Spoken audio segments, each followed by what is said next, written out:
out there were available to make the Earth better and more livable.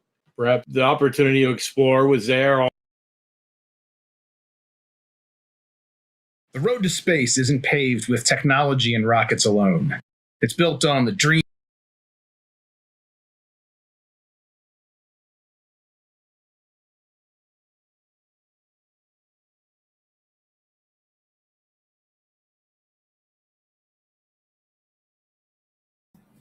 Sorry, y'all. I'm having technical difficulty. Give me a second.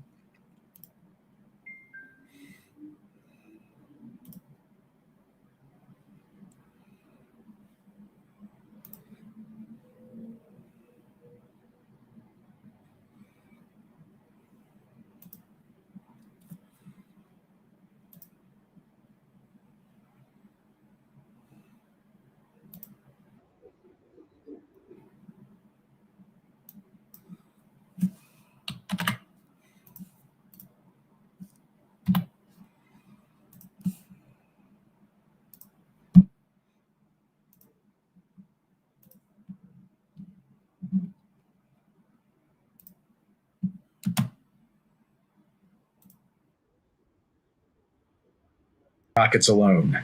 It's built on the dreams, risk, and relentless spirit of those who dare look up and say, "We belong there." For over 30 years, the Space Frontier Foundation has been a home for these visionary, radical, action-oriented individuals.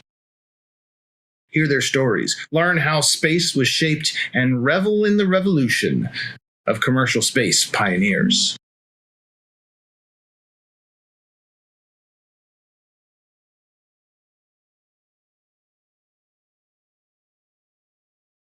Welcome once again to Commercial Space Pioneers, joined today by the one and only Walt Anderson. Walt, thanks for joining us and for sharing some of your personal journeys as it relates to creating this commercial space world that we have today. Thank you. So, Walt, I know you have been absolutely instrumental in multiple companies, very instrumental in a lot of nonprofits, the Space Frontier Foundation and others. We're going to talk about those things, but I want to understand, first of all, what did space mean to you when you were growing up that led to you wanting to put such time and energy and resources into this domain? Well, I realized at some point that space was a frontier, and that the resources out there were available to make the Earth better and more livable. Perhaps the opportunity to explore was there, all that opportunity, but really space was a resource for mankind. To have a certain percentage of people living off the planet made sense, to provide a sort of reserve human genome in case there was some planet-wide disaster, to provide the opportunity to explore and grow and look at different environments for humans to live in. So you have the resource framework. Do you have any idea when that, because it seems like not everyone thinks of space as a place of resource, right? Do you have any idea when that formed, or has that always been like? Maybe as long as I can remember, like maybe when I was 12, 13 years old and I started getting into it, I started seeing space as a resource. I mean, the sun shines 24 hours a day up there. When you were young, way back, do you have any idea what early exposure to the space world you got from your formative years? Well, I remember when I was 5, 6 years old having a book on astronomy, and started sort of being interested in the basic, the planets and the rotation, real basic stuff. And I had one of my uncles for Honeywell Corporation doing stuff for NASA, so he sometimes talked about stuff. But basically, it's just my own interest in science and technology and understanding the universe a little more. And there's some in the industry who have been obsessed since they were walking. You don't sound like you were space obsessed at an early age. You were aware and interested, but not necessarily like consumed by it. No, I was fascinated by it, and as time went on, I realized that using the space resource, getting humans out into space, living in habitats in space was going to be an important step for the future evolution of mankind. And that idea evolved over time, but eventually it became a certainty that this was absolutely necessary for the future of mankind and for human evolution to be done. That's my opinion, but I began to believe that probably by the time I was 12, 13 years old. I had that convinced and didn't realize there were a lot of other people out there just as convinced of the same thing until quite a lot later when I, around the same time, early 80s, I met both Todd Hawley at ISU, and I saw a small article and I contacted them and talked to Todd Hawley, who was the visionary behind ISU, and became one of the founders of ISU, one of the 14 founders of the International Space University. Around the same time, I met Rick Tumlinson, who was starting the Space Frontier Foundation, and he introduced me to Gerald O'Neill at SSI. So I got to kind of instantly meet all these people who had the same similar opinion to me, that I thought I was one of the few crazy people in the world who believed that. And that happened almost in the same 1 year time frame, 1987. What was life like before this catastrophic introduction to all of these other people? I was running a telephone company called Mid-Atlantic Telecom, which provided telecom internet and telecom services to companies in the 7 Mid-Atlantic states, about 30% of the U.S. population. So we had, sophisticated telecom network. We had lower prices and better quality than AT&T, and we were competing in that market. So I had a little company. It was interesting. I enjoyed doing that. Were you, pursuing space things at that point? Like, did you study space topics in college, or like where is it in the kind of hobby interest? No, I mean, I was pretty much a self-studying person, so I understood the space propulsion. So, I understood the basics of rocket science and satellite, particularly satellite, because I was in the telecom business, and understood the basic ideas, theoretical and technical ideas that people operating in space and rockets. And I wasn't involved in any activities related to space at that time. But you were, and I want to pick that. You're like, oh yeah, I was familiar with satellites and communication, and that's an important piece. So you were already using space resource to a certain degree in your a very small percentage of our network was satellite services. Most of it was terrestrial, but maybe 5% of our traffic was going over satellites. There are still people today that they're not conscious of how space impacts their lives. And so you were using space and aware of it, and it was part of a business.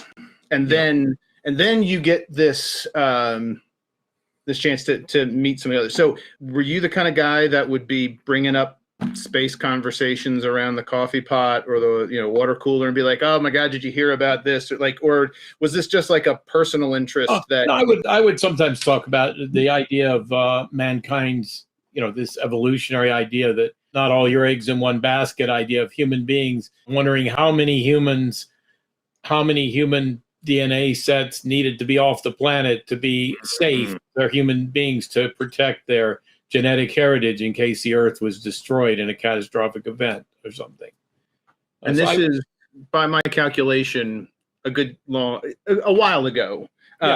And we've made some progress, but not solved all of those things. All right, so tell us a little bit about ISU, what that is, and how you came to be involved in it. Okay. Well, International Space University was actually formed, I guess, 1987. It had its first summer program in 1988. I heard about it right after it had been formed by the visionary Todd Hawley, and I contacted him and was kind of excited about it, and got involved as both an advisor, board member. I provided some critical funding at an early stage to keep them going when they needed that, and they got over that hump and were able to survive on their own. But it was just seemed pretty cool. The multidisciplinary program of ISU, it would bring rather than just bring space scientists or rocket scientists, they had all the different disciplines, legal, medicine, philosophy, art. All these people who were interested in space would come together and look at how to build theoretical space program, how to do specific things in space, combining all these skill sets, which were all needed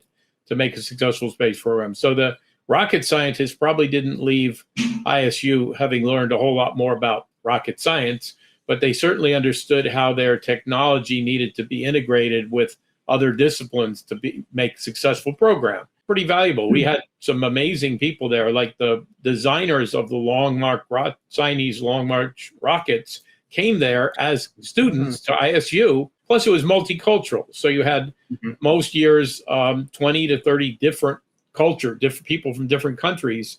So you had a lot of languages. It was mostly in English, but you had to deal with a lot of different cultural issues. And it was pretty exciting for the first few years in particular, because it was something completely new.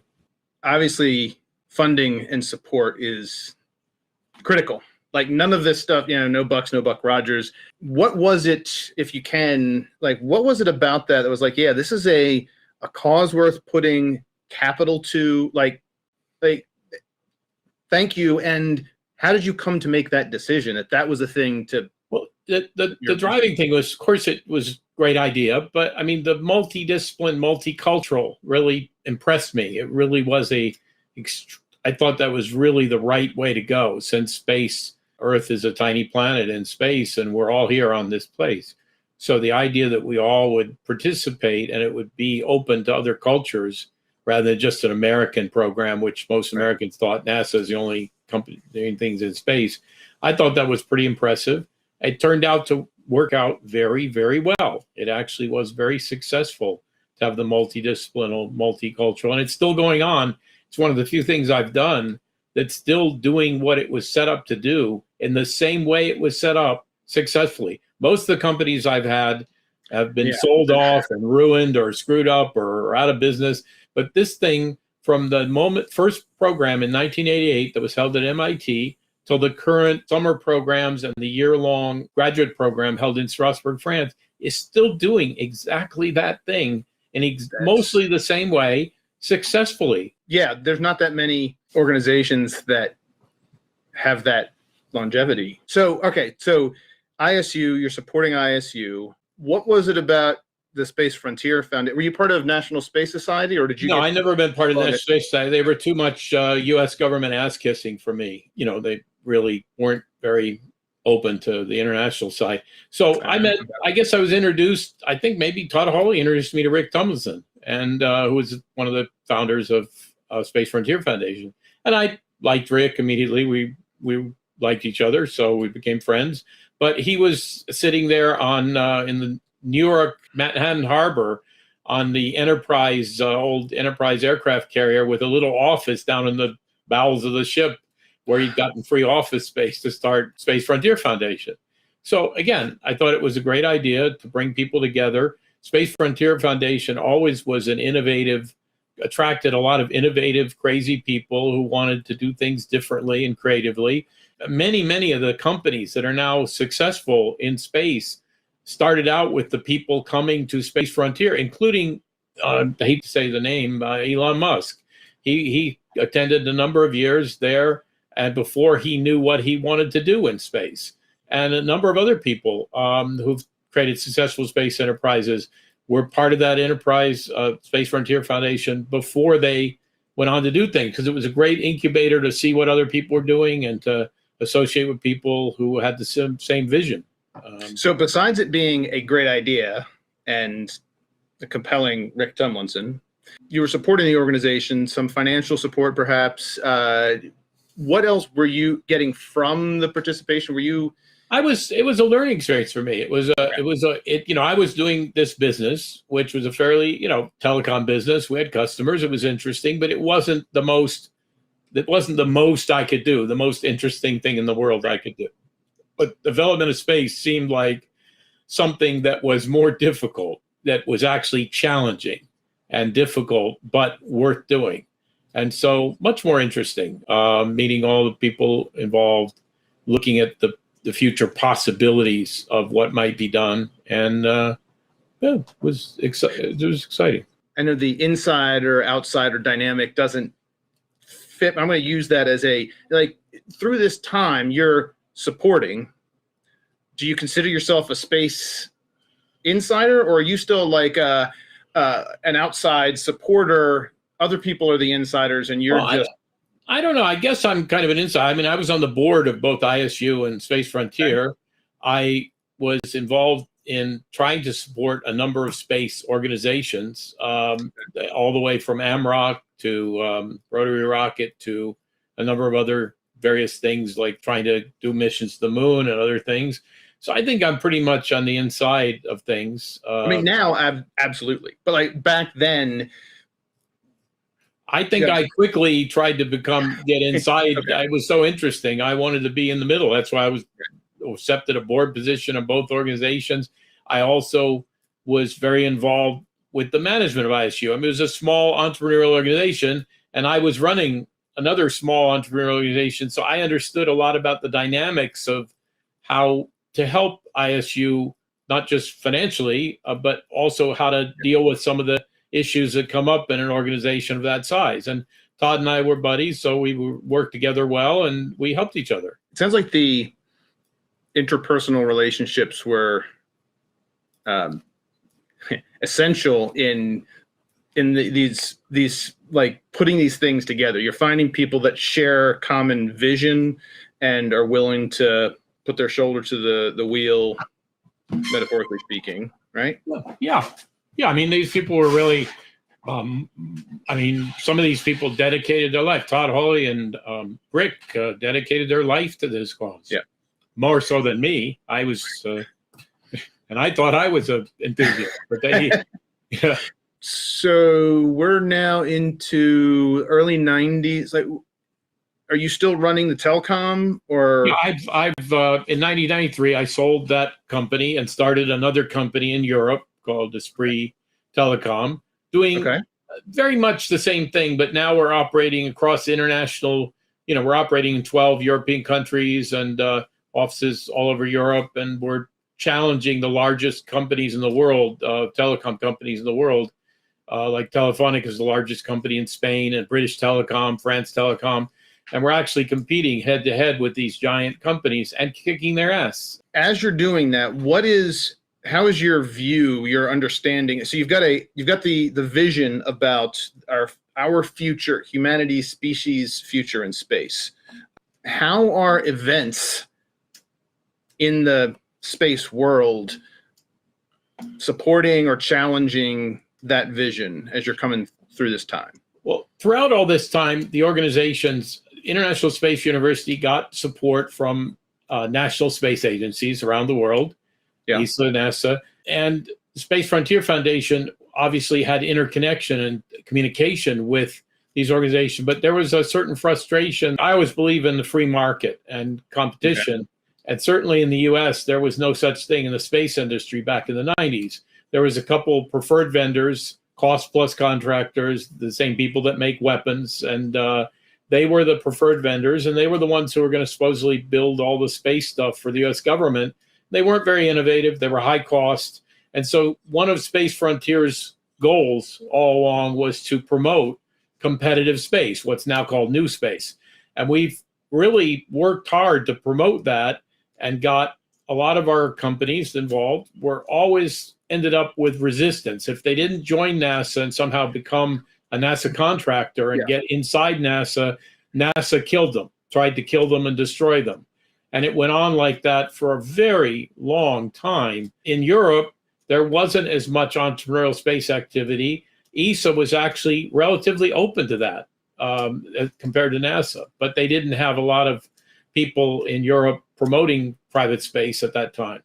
Yeah. Now, so that's a critical observation about the environment, because, and not everyone, again, our audience here, some of this is going to be people that know these stories already, but then some of this is also people that are newer to the industry. The fact is that commercial launch went to Europe for a long period of time.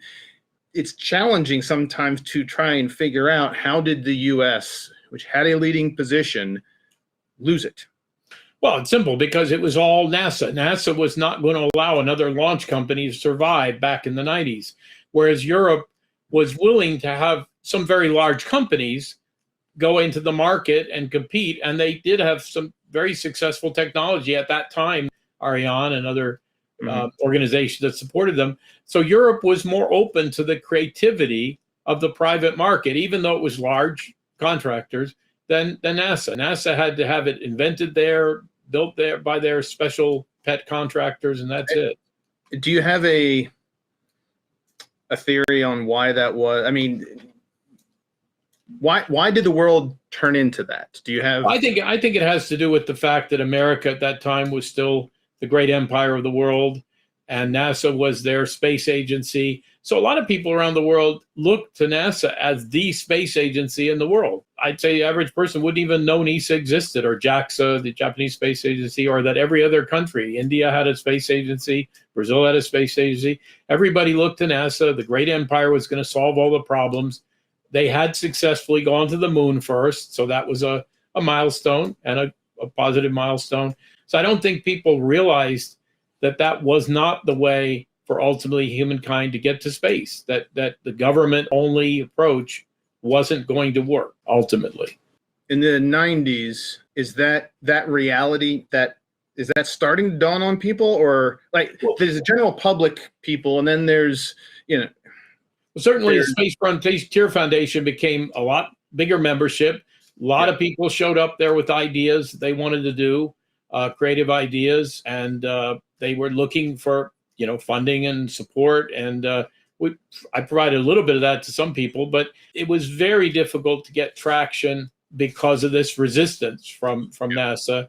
But a lot of people tried. A lot of people put in a tremendous amount of effort and creativity, which was sort of stifled and squelched. So you're not only are you supporting these nonprofit, like these greater good initiatives, you're also putting money, you're investing into space companies or. Oh yeah, AMROC was the first one started in 1984. George Koopman, private rocket launch, and that was the holy grail at that time, to have alternate rocket launching companies. Why did you put money into that? I mean, okay, you like him, but like. Well, it was just the one company that seemed like it had a shot. They were moving forward. They were aggressively trying to do this. Now, George Koopman died in 1989. Company failed, didn't go on. There were other companies that I supported, like rocket launch type enterprises, LunaCorp, which wanted to do a mission to the moon. All of them very entrepreneurial and not using large contractors. Can I pick at the mindset of the investor at that time a little bit? As a telecom entrepreneur, I was very successful in building companies. I created two unicorn, $2 billion companies. As a space investor, I was willing to take a higher level of risk with my investment. In other words, I was investing in things that had a lower probability of success, but still I believed it was important enough for the future opportunity, that I would take that risk. So I look like an idiot investing in space, having tried to privatize the Mir or invest in an early rocket company, or going to the moon, private mission to the moon. But we thought, I and others believed those were important things to do. They were high risk, less probable than this telecom stuff I did, which we knew exactly what we were doing and why and what the market was and everything. But it was important. This was an important thing to do, to pursue this longer term goal involving the entire world and everybody on it. That was my motivation at the time. And I appreciate that, and like the understanding. I do not think at all that you look like an idiot for having invested in these things, because you don't know what's going to work, and if you sit around and wait for things to work, then the opportunities are gone anyway, right? Like, so it makes sense. You weren't thinking, oh well, this is a sure thing. This was, all right, I'm willing to take the risk. I'm willing to, like, did you have a portfolio? And you're like, okay, well, I can take some, this is my fund money or anything like that? Or like, this is still real money. Like, Oh yeah, real money. Yes, and yeah.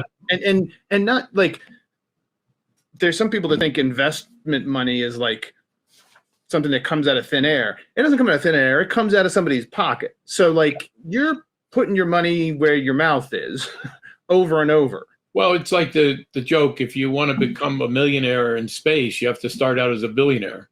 Okay. I was taking the money that I received from the corporate entities in telecommunications and the profits that were generated, and investing it into space activities, both the not-for-profits and the small companies that were doing creative things. So you mentioned a space station in there. Is there another? I want to get to MirCorp, but I don't want to skip too far ahead. Is there another turn of your story in terms of you're investing, you're seeing some traction, you're concerned about resistance? What's the next piece? What's the next turn of your? Well, we're investing in a number of space startups. LunaCorp, Amrock was early, XCore, Rotary Rocket. A number of launch type companies trying to build launch systems. LunaCorp wanted to use those systems to go to the moon. Now there are over 150 launch companies of various levels of success, but certainly many are successful already. But then the idea of having a private launch company was unusual, and nobody had it yet. A lot of it was because the companies involved were getting sabotaged or damaged in some way by NASA efforts, and a very intentional and well thought out strategy, I think. Okay, once you get over the initial maybe shock or rage about it, like, what was the next piece of that? Like, were you then asking the foundation or ISU folks to go kick a senator in the shins? Or like, at ISU, we were interfacing with all these people that would later become officials of NASA and their various space agencies, or would become employees of space-related or technical-related companies in their home countries. So there is a huge body of alumni from ISU that I think came away with a very entrepreneurial spirit, a very open market and free market spirit about space. Certainly in ESA, the people that I meet in ESA that were ISU graduates are very much that way, but also even Indian Space Agency, other agencies all over the world. And that was a positive thing, but it takes a while to change a culture. NASA, there's a lot of people working for NSA and ASA that are supporting private space or had supported private space, but the political people in charge were the ones that made the final decision. So when people were doing cool things, were wanting to do cool things, these NASA guys were like, oh, that's great. That's interesting. How interesting. But they weren't the ones that could pave the road or help them. They didn't have the power to do that. It was the administrator and his cronies and the government that were shutting these things down or harming them or playing games with them. One strategy was to give a small contract to the company, and then they gear up with their employees, and then NASA would pull the rug out from under them, and now they couldn't pay 20 or 30 employees that they had and would go out of business. That was a common trick that NASA played. Yeah. So how did you get involved with this commercial space station idea, this MirCorp? Well, Space Frontier Foundation had, and ISU had connections into Russia. This before Russia became what it is today. Russia was becoming more liberalized, an open country, particularly their space field. They opened up to the world, shared what they knew and had done. Now they had a situation where the Mir space station in around 1999, Russia was running into some severe financial problems, and they couldn't afford to pay to keep the Mir station up, or the budget wasn't there to keep the Mir station boosted every 6 to 9 months with a rocket.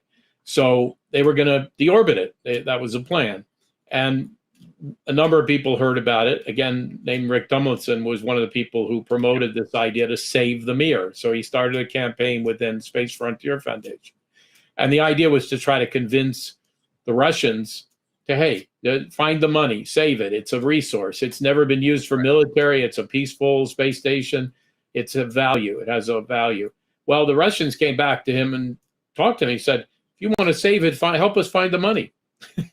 And Rick said, well, let me go talk to somebody. And I was the one he went to talk to. So we flew over there and met with a bunch of people who were very cynical and very believe it was possible, but we convinced them that we were willing and able to provide funding to save the Mir, and we were, and we did. We funded a private mission to the Mir because it'd been shut down without any people on board for about 9 months or a year. Don't remember exactly. So they went up there to see what the condition was, to do an evaluation or to see what needed to be renovated to bring the Mir into service again. And this is Russia sends cosmonauts. Well, actually, Russian cosmonauts who are working for MirCorp privately. We formed a company called MirCorp. My organization and RSC Energia, the Russian company that built and owned the Mir, were partners in MirCorp.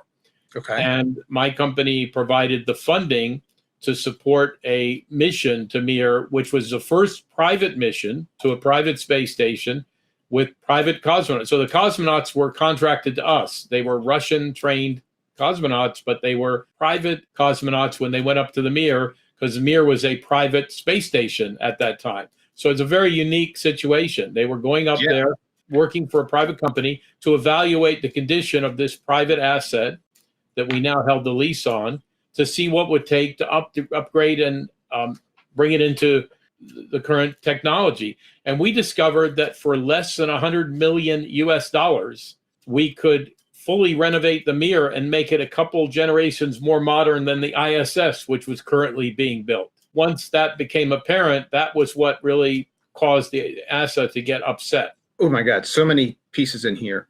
You funded not yourself going on a joyride. Don't mean to disparage, but like, it wasn't, you didn't say, hey, I want to go experience this. You said there is resource, there is opportunity here. I'm going to hire some people to go do this work because they know what they're doing and I don't. It was very, very tempting to use the resource I had to take that ride. Okay. And I really, really was tempted. But my longer term goals was that to save this asset. And that wouldn't have happened if I'd just gone up there and had my own fun. So I felt I could do that later. I thought, well, I have plenty of opportunity to go to the Mir once we save it. Yeah. That was my view.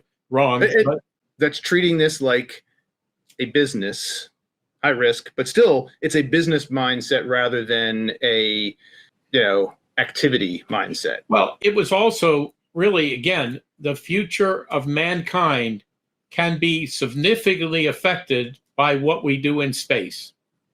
The future health, prosperity, and peace and prosperity on this planet can be affected. And so that was more important than my taking a trip that I really wanted to take. This is early 1999, where we do the mission to Mir with the cosmonauts, and they do an evaluation. They patch a little hole. There's a little leak. They patch it. And Mir is basically sound physical structure. It's like a building that you renovate. You break it down to its basic structure. Then you add, you put back in the electrical and the walls and the heating and cooling and all that. That's what we were going to do for $100 million.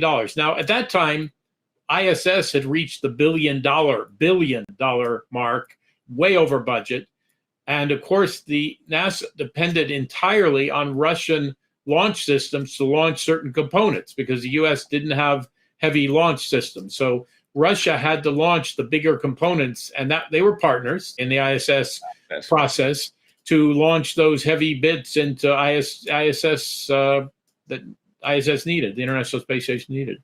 So take just a minute. I thought the space shuttle was the awesomest, most technologically marvelous thing ever. Like, why couldn't the U.S. launch? It didn't have the Russia had a heavy lift rocket that could take much larger, heavier pieces than the space shuttle.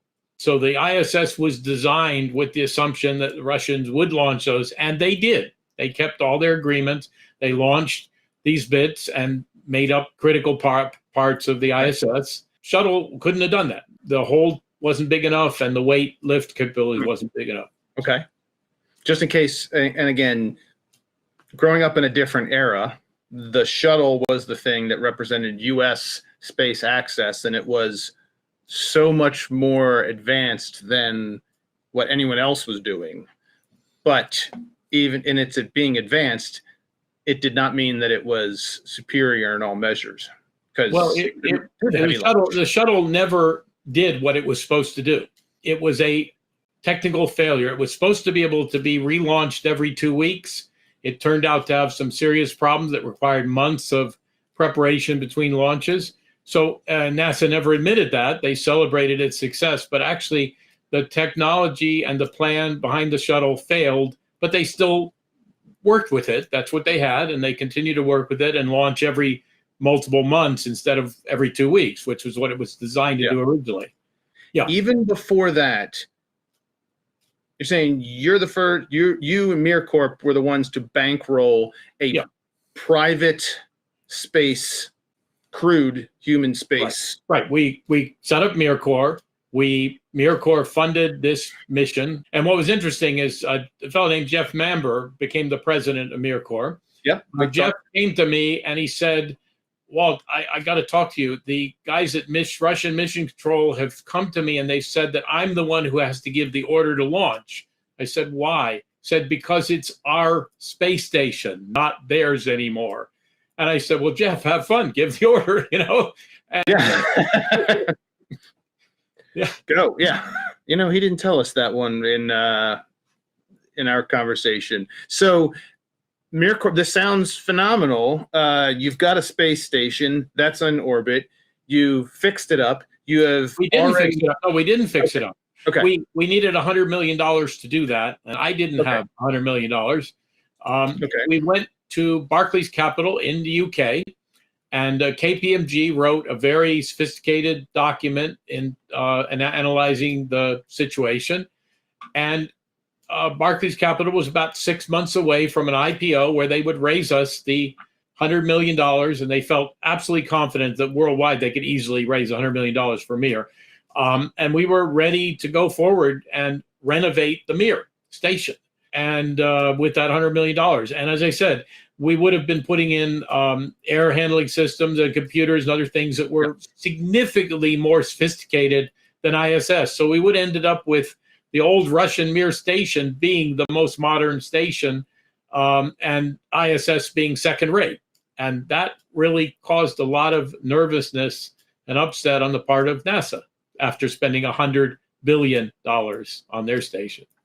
So as you're living through this, and I know, if you can't tell, I know that there's going to be a dark turn to the story, but before the dark turn, so you've got Mamber running it, you've got significant capital into it.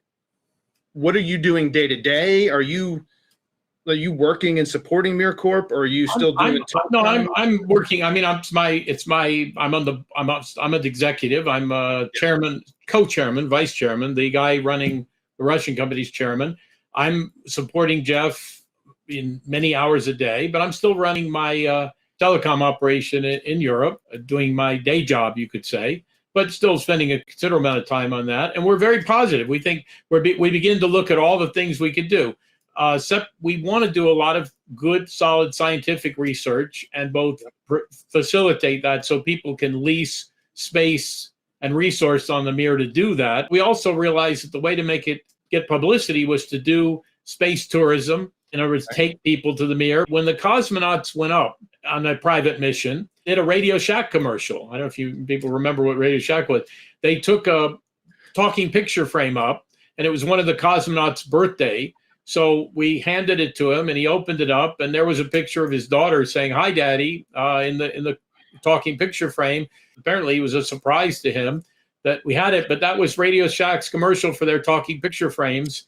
And it was a unique thing. We did a commercial activity on the Mir, perfectly nice thing that earned us a bit of money, and we saw doing more stuff like that. John Cameron, the guy who did Avatar and other, he wanted to do bring cameras, his 3D cameras onto the Mir and film, and we were talking to him. And then Dennis Tito, a fellow that ran a financial organization in Los Angeles, contacted us and said he would pay the amount of money we needed, which was around $12 million, to get to the Mir and be a tourist effectively on the Mir and experience space. So we signed him up. We have the contract with his signature on it. And that contract had a clause that if for some reason he couldn't go to the Mir, our Russian partners had agreed to take him to the ISS because Russia owned part of the ISS. They had their own door. They had their own compartment. So he had a backup plan, but we thought he was going to the Mir. Interesting. It's smart to have the, contingency in the backup. All right. Your answer to my question of what were you thinking? You told me what you were doing. Okay. What we were thinking I was thinking that this was the coolest thing, and that all my other activities in space, that this, I would consider this to be one of the most, it was reaching a lot of what I wanted to do, to create this private space program, a place where private organizations could work with us and contribute to what we're doing. And I looked at this, the O'Neill idea of resources from the moon. And I said, well, we can facilitate doing that from Mir. We can facilitate doing all these cool things that we wanted to do from Mir as our base. So we thought this was the beginning of a renaissance in space. This is just the first step, and then from here you go. You're halfway. Anyway, I was so excited to reach that first step, and we were getting support and cooperation from everybody. We thought, and it's not PowerPoint. It is already on orbit. It's already there. We had a space station. We had it was real, and we had good and bad. It's zero gravity. My ultimate desire for a space station is one that whirls around and gives you artificial gravity, but it was what we needed there. And actually, my goal was to immediately begin planning for a gravity space station to be built next to Mir, to begin the process of experimenting and building out the initial bones of that circulating station that would create artificial gravity near the Mir. So it was the path was set. We saw a great path to development of space for mankind. And you've been putting time and resources in planting a whole bunch of things. And it's not just, broken ground. Like it seems to be growing, and nothing like building up just to now take the turn. What the hell happened? Well, why isn't MirCorp taking us there? What happened was that the NASA really, really didn't like it. And there was an administrator there named Dan Golden, and he thought that we were somehow trying to steal resources, damage him. We were supportive of NASA's long-term goals, development of space. We even had a plan to move the Mir into an orbit that was nearby orbit to ISS, so that they would be close enough to each other that if either one had an emergency and had to be abandoned, that the cosmonauts and astronauts could move between with their the suits that had the thrusters, the minor thrusters on them. Yeah. So it would be a safety for both sides. We also were in the process of developing a electrostatic tether, but because of the magnetic field around Earth, if you put a copper wire up into the magnetic field and you put electricity into that wire from our solar panels, the wire would actually pull slightly against the Mir station, for example, and keep it in orbit without having to have constant booster rockets come up and boost it. Rather than making that a part of MirCorp, which would have made that intellectual property of MirCorp, we had a not-for-profit organization called the Foundation for the International Non-Governmental Development of Space. Right. And that organization funded this electrostatic tether, and we was scheduled to go up to the Mir to be tested. And if it had worked, we would have given that technology to NASA or let them take it so they could have saved booster cost on the ISS. We weren't anti-NASA. We were just wanted to do our own thing. Now, what happened? So what NASA doesn't like it? Like, so what? Yeah. So what happened, though, is the U.S. government at that time, Russia was really weak financially, and they were going through a lot of political changes. and they needed the support of the United States in a number of ways.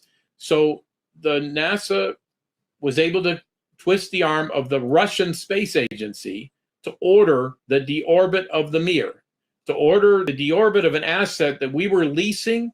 And that actually is illegal under U.S. law. To interfere with a business in that way is a crime, and federal crime.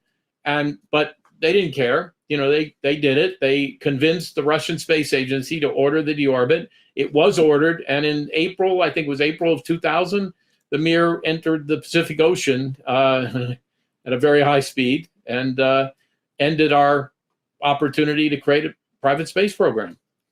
So you still had an active contract. We still were the effective controllers of the legal entity that had legal control of the Mir at the time that it entered the Pacific Ocean.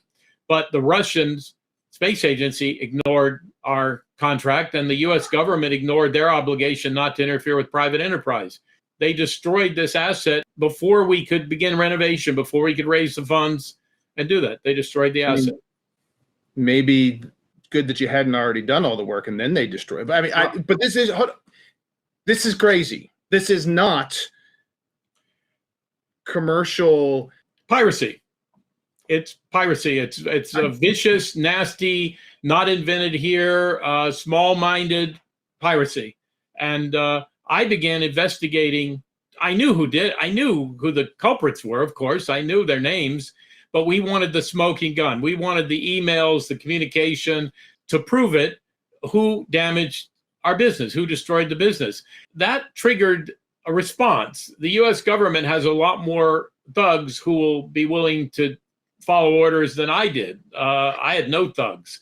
I just was doing an investigation. They had a bunch of thugs begin investigating me, and for 5 years, they did an investigation looking for something that they could do to me. And they didn't really find anything because they were finally went to the desperate measure of having to charge me with a tax fraud on a private, a not-for-profit charity called the Smaller World Foundation that I operated. It was a trust fund that contributed money to various causes, including space. And they claimed that I was the owner of it. And so all the profits it made in its investments belonged to me, and I hadn't paid taxes. Well, my view was that it was a not-for-profit organization. It was based outside the United States, and the U.S. government had no tax authority over that organization.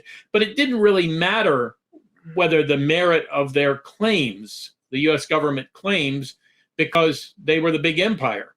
After 5 years and their desperation to find something, I was returning from the UK. I arrived on a Friday afternoon at Dulles Airport, and I was taken prisoner and was held the entire weekend without having access to my lawyer or anybody else, and arraigned on that Monday morning.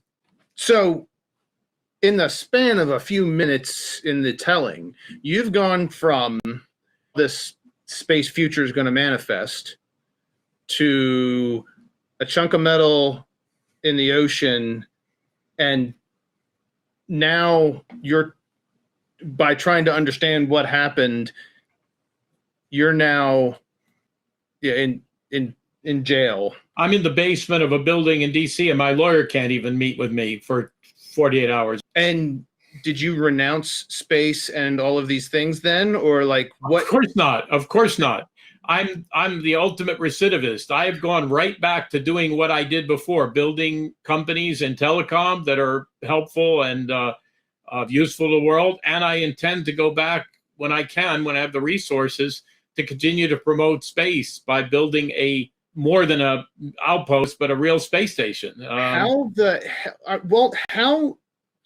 like any normal person would have taken any number of those hits and said, yeah, okay, it's cool, but it's clear that that's not open. So what is it about you? But here's the interesting thing, though, about what happened to me. It was such a dramatic thing, the way the government managed it. And we created a lot of publicity. We put a website up called Justice for Walt. So all the things the government said and did were publicly available. Every document they filed could be read by anybody. And it created a bit of embarrassment at NASA. A lot of the rank and file at NASA couldn't figure out what the hell their management was doing. I actually got an apology from a senior official there who was not one of the political appointees, but this person said, I'm really sorry what happened. I was there. I saw what they did to you. I wasn't involved, but I'm really sorry what happened because there was no reason for that. And this was a person who reported fairly directly to the administrator, Dan Golden, who was the person involved who created this mess. And an apology is great. How the hell do you recover from that sort of... There's like 6 or 7 different things in here that any one of them could have been fatal to continuing. You still have this idea that, hey, space is a resource and this, commercial market is the answer. So the future of the world didn't change just because I spent a few years being tortured by the U.S. government. And in fact, I was held in solitary confinement for 7 months before I finally agreed to confess to these silly tax charges. That is another discussion. That's a longer... I'm just going to say, and people doubt that I took me 3 years of Freedom of Information Act requests to get the proof that I was held in solitary confinement. I have it now. So if anybody wonders why I confessed to something I say I didn't do, I later went to the tax court while I was being held in a low security facility. They said I was the ultimate flight risk, that I couldn't be allowed to be out on bail. You weren't going to escape to your space station because it was in the bottom of the ocean. That's right. Anyway. I was the ultimate flight risk. But as soon as I confessed, I stopped being the ultimate flight risk, and I was sent to a facility with no walls, no security. I was given keys to a truck as part of my job there, where I could drive around, and so I became just bullshit. This whole thing. And I went to the tax court, and I proved the tax court conceded they used the word conceded, that I did not owe tax for the same exact, they didn't want to defend their position because they couldn't, but they could easily torture me into a confession because I wanted to see my family again before I died. Empires always have a certain percentage of thugs working for them, doing dirty work. Most large governments do. The U.S. government sicked their thugs on me, and that's what happened. Yeah. So, Walt, this series of discussions is around the personal journeys of the people that created the world. You've obviously had an extraordinary personal journey. Why, after that, are you back? Are you still in it? When the Space Frontier Foundation was heading up to DC to talk to folks on Capitol Hill, you're the guy who said, hey, I want to be supportive. I want to host the happy hour. Thank you. After all this stuff, why are you still doing it? Because I'm stubborn, and I was right. Space should be developed with a combination of government and private. There should be an open market in doing these things, peaceful development. The fact that a bunch of the Bush administration and his thugs damaged my life for a number of years, and actually I believe they put me in conditions where they hoped I would be killed or die. It didn't work.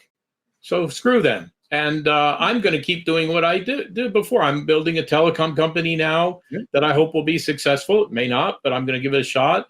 And if it is successful, 2 of the other people working with me in the management team there are space crazy people like me. So we're all saying we're going to use the money we earn to build our space station eventually. The U.S. government owes me a space station, but I don't think they're going to pay it. So, well, be careful. They might give you the ISS, and I don't know if you. See, no, not going to go down that path. When we talk about personal journeys, and someone who puts their money where their principles are, you're kind of right there at the top of the list. As you reflect, and I know we crammed a whole bunch of other things in there. What do you think about where the world is now? Like, through your efforts and through your experiences, has the marker moved forward? Are we closer to that future than? I think so. Okay. After what happened to me, the Bush administration left power, the Obama administration came into power, and apparently his view was, as far as I know, what I've been told, is he said, I don't care. Private space sounds good. Let's get on to talk about something important. NASA administrators had changed a little bit. There'd been some pushback because of not only what they did to me, but what they did to other companies. And Space Frontier Foundation had continued their lobbying efforts that they'd done for 28 years and had some breakthroughs with NASA to create some private enterprise things and some private initiatives. I lost a battle in the war for private space, but the war is won. There is private space now. There is new space. Billions of dollars have been invested in various things. There are 150, like I say, launch companies now. Half of them won't succeed, but some of them are and will succeed. So there is a lot of what I hope to see come to pass has come to pass. I'd like to be involved in a lot of it, but I was out of commission for a few years. I've got to get back to where I can do that. There's a lot of people that have put their lives, their energy of their life into helping bring about this space future. Many people, hitting a wall, but you're one of the ones where the wall hit your back. I can't thank you enough. Do you have any requests for people that are watching this? What's the next thing that you think that this industry, this community needs to be doing and taking the next step forward? Well, all right. I'm a bit of a pacifist, so I would say let's continue the direction of peaceful development for the benefit of mankind, or commercial benefit. That's fine. Earth observation, satellite communication, whatever. Let's not let the military dominate space. Let's keep it a peaceful place for all mankind, all the people on Earth to benefit from. Work towards that goal, towards the use of space for mankind instead of as a military platform. Amen. Walt Anderson, thank you very much, and look forward to hearing stories about the next chapters in your space adventure at some point soon. Thank you. Thank you for the interview. Appreciate it.